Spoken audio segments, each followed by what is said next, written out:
This is my home, Colorado, one of the most beautiful places in the United States, if not the world. When I grew up here, this is what I remember. These giant mountains you won't find anywhere else. And the people here were just so kind. And it was a really safe place. But that's not the Colorado I live in anymore. Now I live in a traffic-filled, crime-ridden, homeless shanty town. And while you're dodging needles, you then have to wait for the nearest super liberal to talk down to you. Sorry, man. And that's why I'm leaving. I'm leaving to go live in Austin. And before I get into my top 3 reasons as to why I'm leaving, moving out of state is really expensive. And unfortunately, I'm not at that Mr. Beast kind of level yet. So I'm gonna be opening up a GoFundMe to kind of help me move there and help out with the finances, because comedy is my life. And I would love to be able to put as much time as possible creating content for you guys. So if you have the means to, put the description down below to help me with the move going to Austin. Do that, I super appreciate it, and I thank you guys for that. The number 1 reason why I am leaving and why this place has turned into such a liberal shithole is the radical government. I don't know what happened, okay? I remember liberals, they used to be so caring, they used to love, and the biggest thing is that they wanted billionaires to pay their fair share. That was the biggest part of the movement from what I remember. Now, instead of holding billionaires accountable, they care more about keeping as many sex offender, trans zombies out on the street. I'm not kidding about that. The Colorado government literally just talked about dropping the charges on this guy because he's trans and mentally unwell. AKA, he's not competent. Now you may ask, what did he do wrong? He tried kidnapping a child. That's right, a child. They dropped the charges because he's incompetent and he will be out on the streets fairly soon.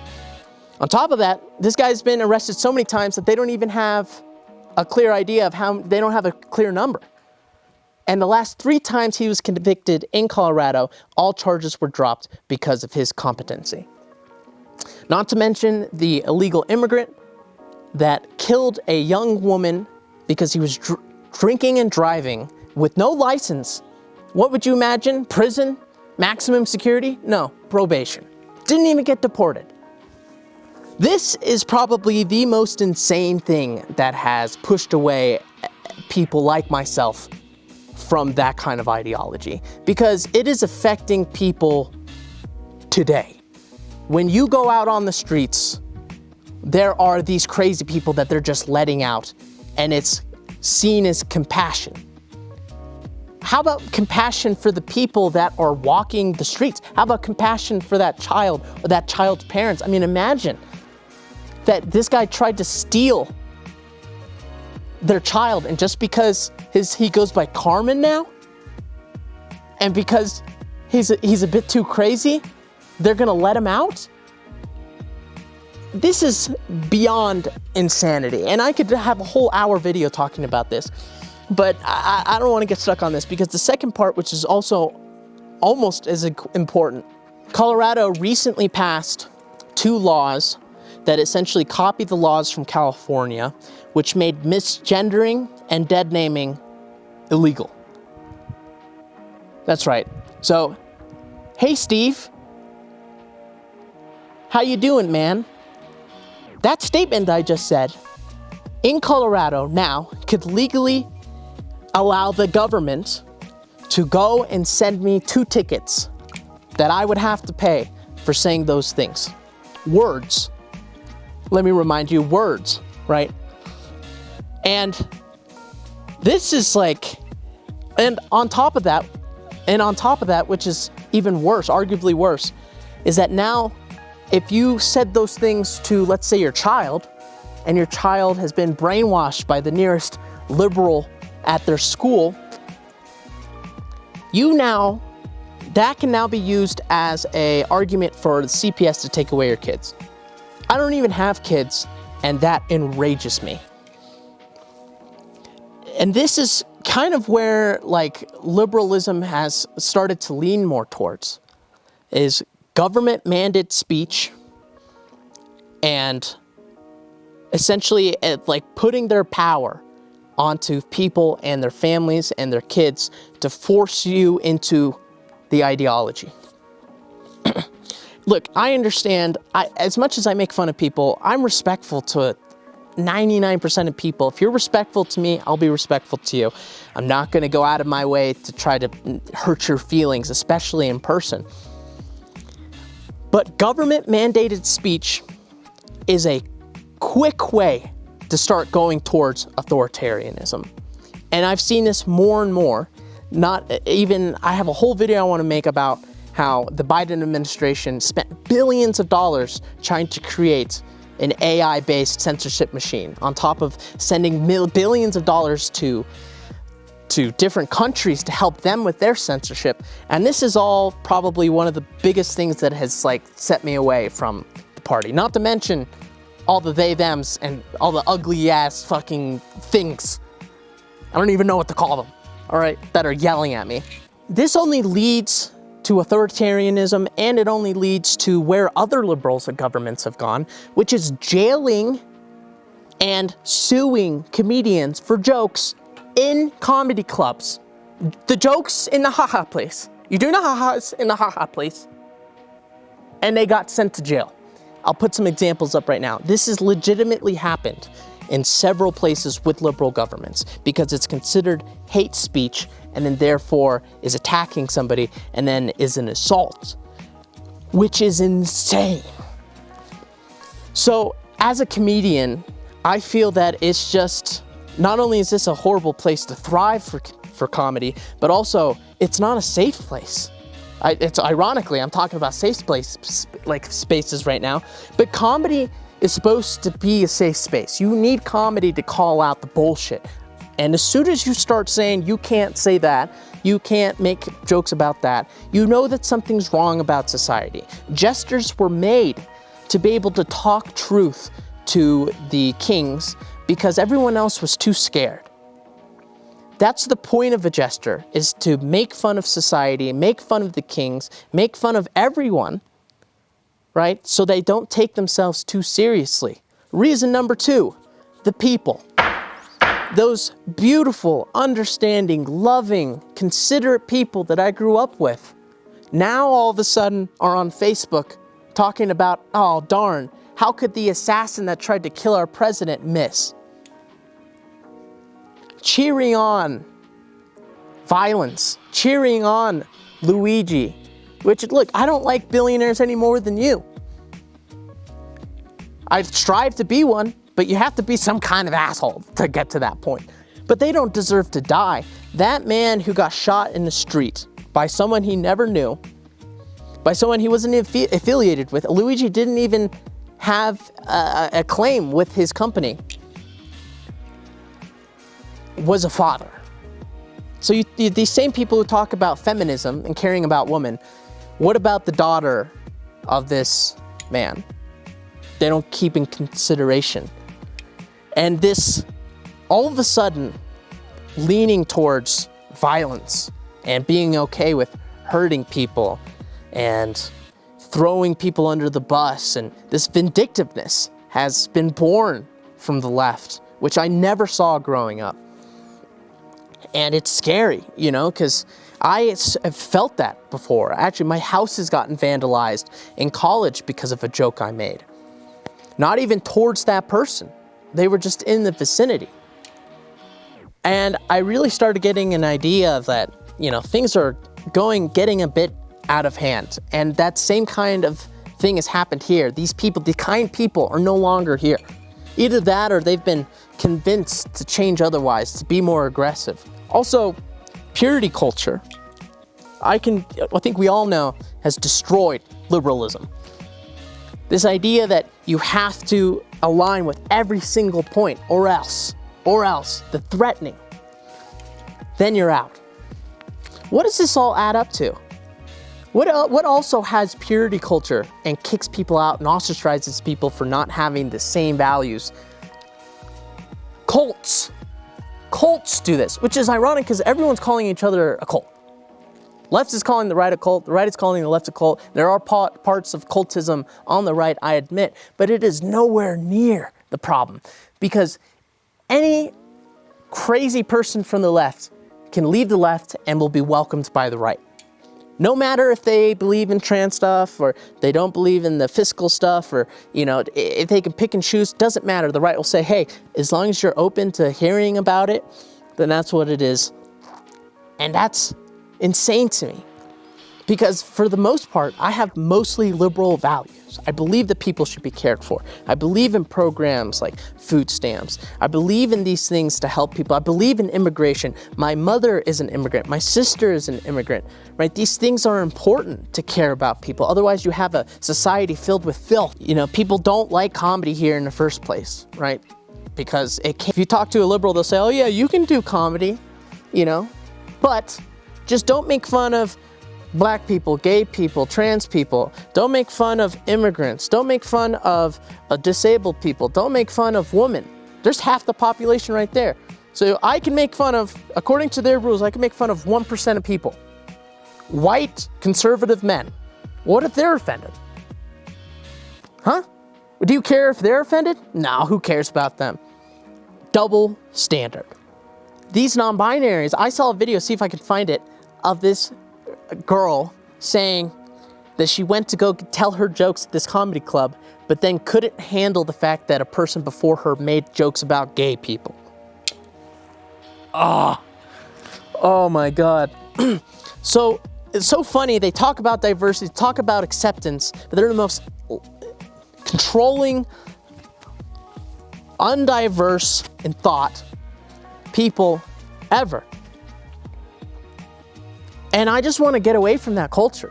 But I have legitimately I got fired from a university because of the jokes I was making. Because some libtard with no job, professional protester, spent all their time getting offended at my jokes, finding my place of work, finding the specific department that I was in, somehow finding my name isn't on there at all. That means that they looked at my videos and triangulated my position. If you don't see how crazy that is, you're insane. That is insane to spend that much time trying to ruin somebody, trying to make sure that they can't provide for themselves. And I think that's the worst kind of human that you can be. The worst kind of human is the human that says, I don't want you to survive. I don't want you to thrive. You know, it's one thing to say, okay, you know, everyone do their own thing. I hope you're the best, right? But I don't agree with you.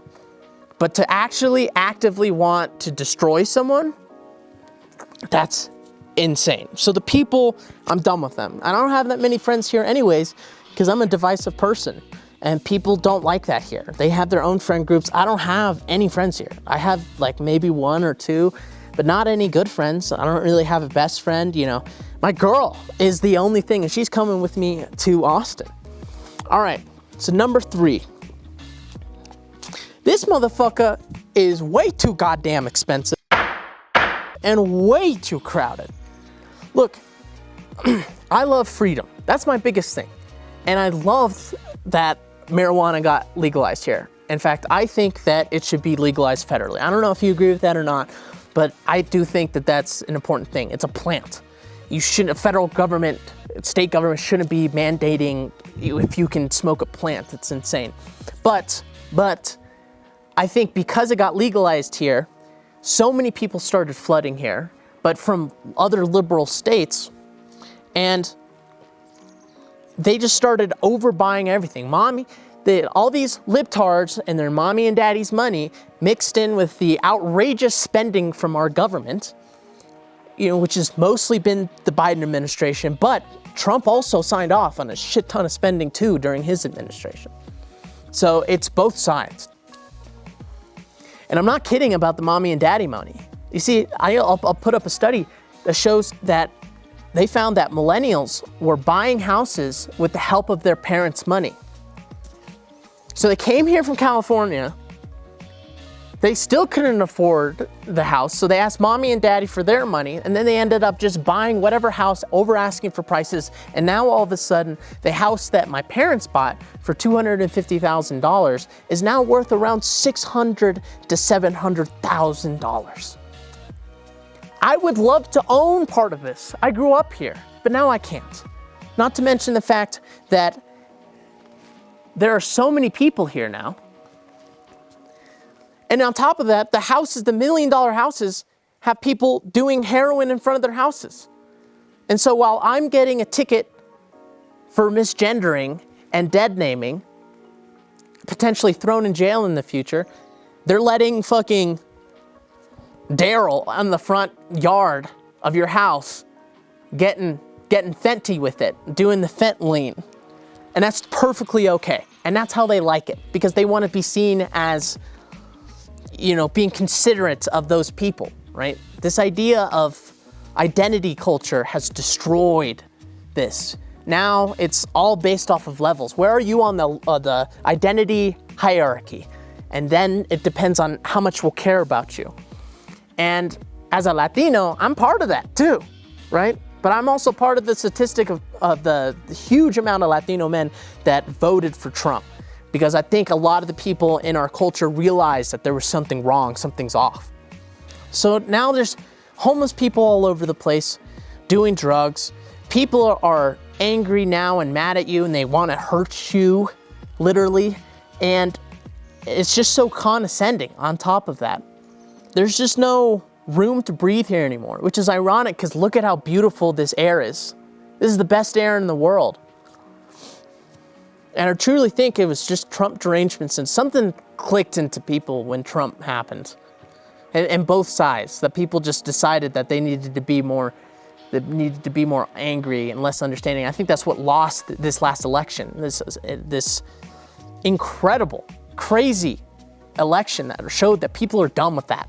People are done with the commercials with the black husband and the Asian woman and the Native American son.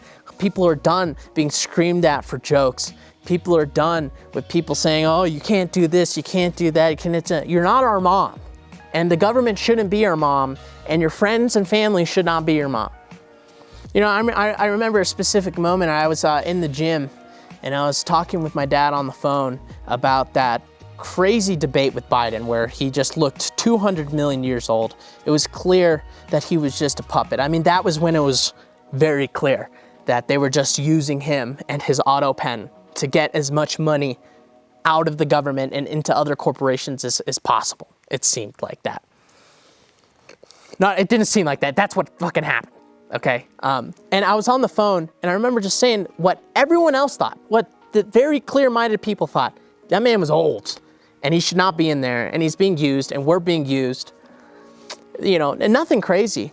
And I remember I had my headphones in, and all of a sudden, I just see this man come right in my face in the middle of my workout. I go, and I was like, what's wrong? I take it out. And this man starts condescendingly talking down to me about how, oh, you know that, you know, Trump is this and all of this is that, and I mean, how dare you? And you're gonna say that and all this stuff. So he starts complaining, and I'm like, do I know you? Hold on, I'm not having a conversation with you. You came out of nowhere. Not only that, this guy was with his kid, setting an example for his kid that confronting a stranger. And then when he realized that he couldn't force me, this is the big thing that will come back to. The liberals love forcing. They want to tell you, okay, this is what you are now, right? That this is what you're going to be. When he couldn't force me, he then went to the nearest authorities and to tell me that I was talking in public in this gym. And so they told me to get off the phone. So I over and over again have been at the bitter end of liberals. Not to mention all the jokes I make online, the death threats I get. You know, people talking. Everyone gets death threats these days because people feel like it's okay to say those horrible things to people online. I say jokes. You threaten people with their life. That's horrible. So. Not only are these people that advocate for diversity, but hate diversity of thought. So not only this beautiful place which is filled with loving and caring people, has now turned into people who advocate for diversity but hate diversity of thought. But they also talk about accepting people, and not looking down on people, but then will condescendingly look down on you if you disagree with one of their points. And then on top of that, if they're the super liberals, they'll try to destroy your entire life. Like, that is the vindictiveness of vindictiveness. And so I'm out of here, man. I can't do this anymore. And I need a place where my comedy can thrive. And I need a place where, I can be myself and find people who think like me. And so that's why I'm going to Austin. I hope that I can come back here. I hope that one day I can come back and own some land when the radicalism has calmed down, when people realize that they had a bit too much of the sauce, all right, and they went a bit insane, and that we need to bring it back in, and then I'll be happy to come back here. But until then, I'm off to Austin to start my new chapter in my life, and hopefully I can take you guys with me, and you can see my rise as a comedian, see my rise to whatever I want to create, and hopefully I'll make you laugh along the way. Yeah, all right, see you guys. Can't wait to go sit in traffic.